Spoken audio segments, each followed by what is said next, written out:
camarades membres des différents gouvernements de l'AES, chers participants donc au premier sommet des chefs d'État de l'AES, bonjour. C'est un immense plaisir et un honneur de nous retrouver ici aujourd'hui, une date bénie, une date mémorable, le 6 juillet 2024, ici à Niamey. Avant tout propos, rendons grâce à Dieu qui a permis donc que ce jour soit. Nous lui disons merci pour tout ce qu'il a pu faire pour nous jusqu'aujourd'hui et tout ce qu'il fera pour les peuples de l'AES. Permettez-moi également de rendre hommage au peuple nigérien.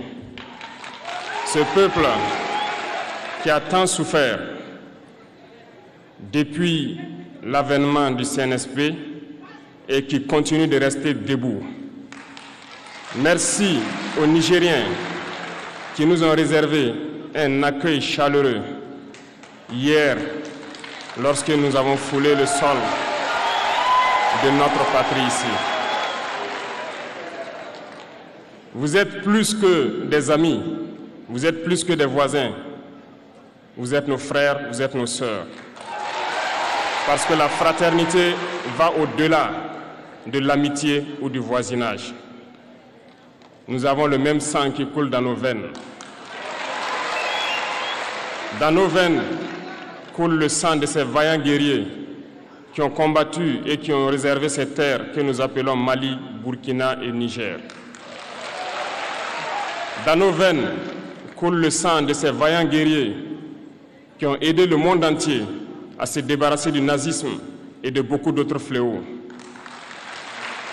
Dans nos veines coule le sang de ces vaillants guerriers qui ont été déportés d'Afrique vers l'Europe, l'Amérique, l'Asie ou je ne sais encore, et qui ont contribué à construire ces États pendant l'esclavage. Dans nos veines coule le sang d'hommes dignes, d'hommes robustes, d'hommes debout. Et pour cela, soyons-en fiers et soyez remerciés d'être ressortissants de l'AES. L'Afrique, ce continent qui a tant souffert et qui continue de souffrir du fait des impérialistes. Ces impérialistes n'ont qu'un seul cliché en tête. L'Afrique est l'empire des esclaves. C'est comme ça qu'ils voient l'Afrique. Pour eux, les Africains les appartiennent. Nos terres les appartiennent. Nos sous-sols les appartiennent. Ils n'ont jamais pu changer de logiciel jusqu'à aujourd'hui.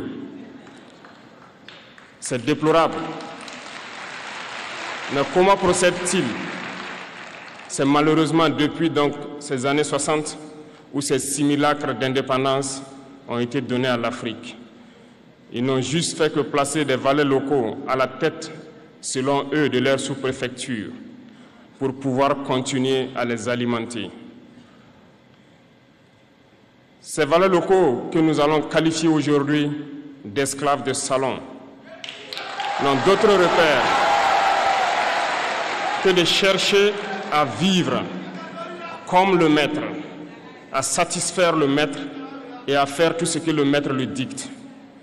Ils volent, ils pillent nos États, amènent tout chez le maître et leur richesse est conservée chez le maître. Ils font tout pour vivre comme le maître et toujours le satisfaire. Lorsque le maître commande, ils exécutent. Savez-vous qui sont ces esclaves de salon? Eh bien, nous allons vous expliquer ce que c'est. Ce sont des individus qui n'ont aucune dignité, qui n'ont aucune morale, qui n'ont aucune personnalité. Mais le maître esclave a toujours su identifier ces individus. Ils sont toujours prêts à trahir leurs frères pour satisfaire le maître. Ils nous ont trahis depuis l'indépendance et d'autres continuent jusqu'à aujourd'hui à nous trahir au profit de leur maître. Ces individus continuent toujours, contre vents et marées, à piller l'Afrique, à aider le maître à piller l'Afrique. Ils se plaisent à le dire chaque année Dans leur sondage économique, le Burkina est le pays le plus pauvre, le Mali est le pays le plus pauvre, le Niger est le pays le plus pauvre. Nous sommes classés parmi les derniers. Très bien, si nous sommes aussi pauvres qu'ils le disent, mais quand est venu le moment de prendre nos responsabilités, nous avons demandé à ces maîtres de quitter les lieux. Pourquoi ne veulent-ils pas partir? Lorsque nous prenons le cas du Niger, depuis plus de 40 ans, certains pays exploitent l'uranium pour produire de l'énergie chez eux. D'Ottawa jusqu'à Paris, les rues sont illuminées, c'est la lumière. Mais au Niger, c'est l'obscurité qui nous est servie.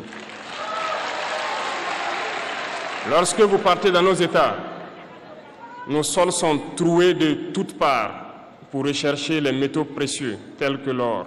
Mais souvent, il n'y a même pas la moindre route accessible pour atteindre les zones où ils exploitent l'or, encore moins certains services sociaux de base. Voilà pourquoi nous avons décidé de nous révolter et de prendre le destin de nos pays en main.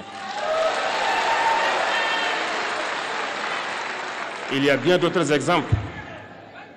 Mais lorsque nous avons décidé ainsi, eh bien, nous avons été approchés par certains esclaves de salon pour nous passer le message de leur maître.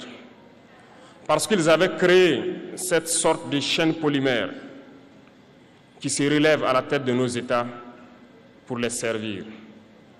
Et nous sommes venus briser la chaîne. Et c'est inconcevable pour eux.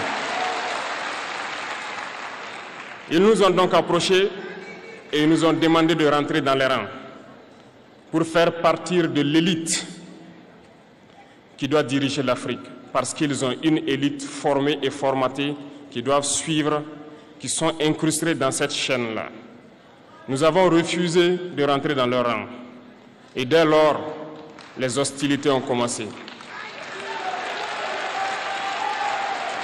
Et ils ont fait fourvoyer dans nos zones plusieurs mercenaires, des formateurs. Les agents sont descendus dans le Sahel pour espérer mener des attaques barbares, lâches contre nos populations, espérer les révolter. En plus de ces attaques sur le terrain, les attaques communicationnelles, la manipulation, la désinformation battent son plein dans leur rang. Mais les peuples du Sahel ont compris et plus jamais on ne pourra les manipuler. Ils savent d'où ils viennent, ils savent ce qu'ils font et ils savent où ils partent.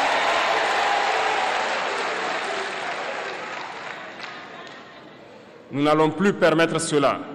Les gens sont éveillés et les gens se battent aujourd'hui, pas pour nous-mêmes, mais pour les générations à venir. Et merci à tous pour le combat qui est livré.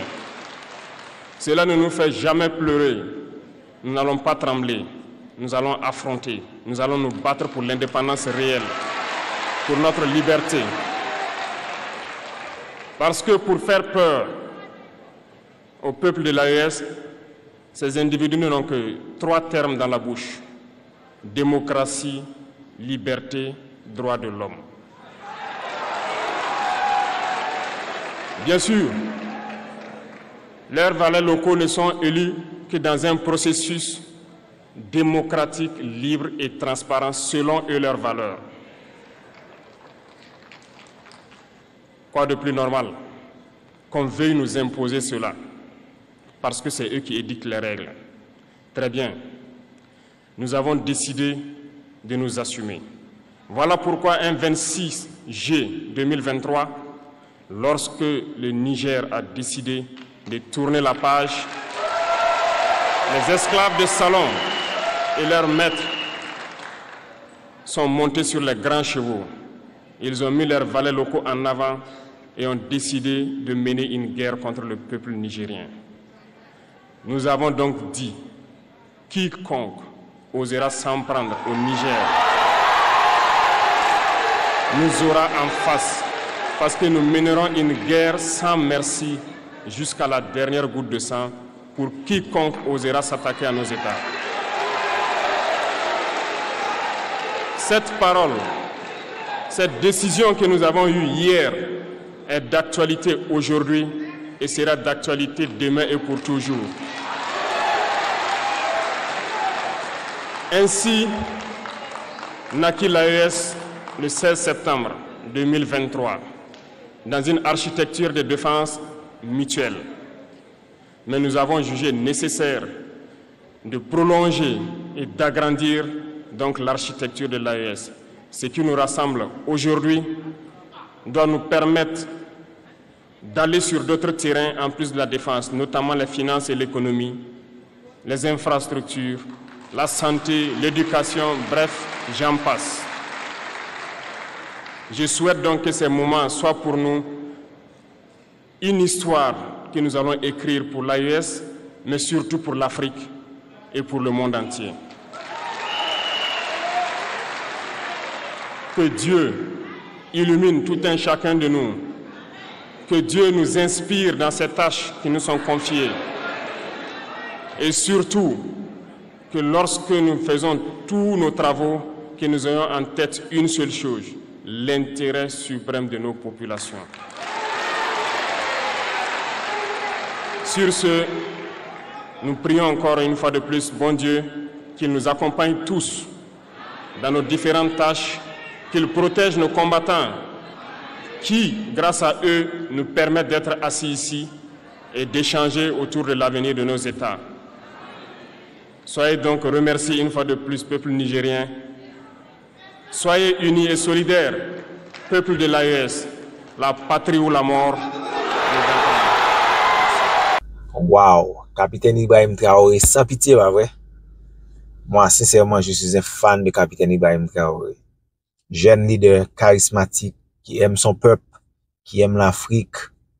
Moi, je suis d'Haïti, et en Haïti, disons, les Haïtiens en général aiment Capitaine Ibrahim Traoré. Les Haïtiens aiment Capitaine Ibrahim Traoré. Capitaine, félicitations, mon cher. Ok? On vous aime. Ok? Continuez. Ok? Ton peuple est avec toi. Ok? Une autre fois de plus, merci pour ton leadership, Capitaine Ibrahim Traoré. Ok? Alors, les amis, laissez un commentaire. Dis-moi ce que vous en pensez du discours du Capitaine Ibrahim Traoré. Ok? Bless.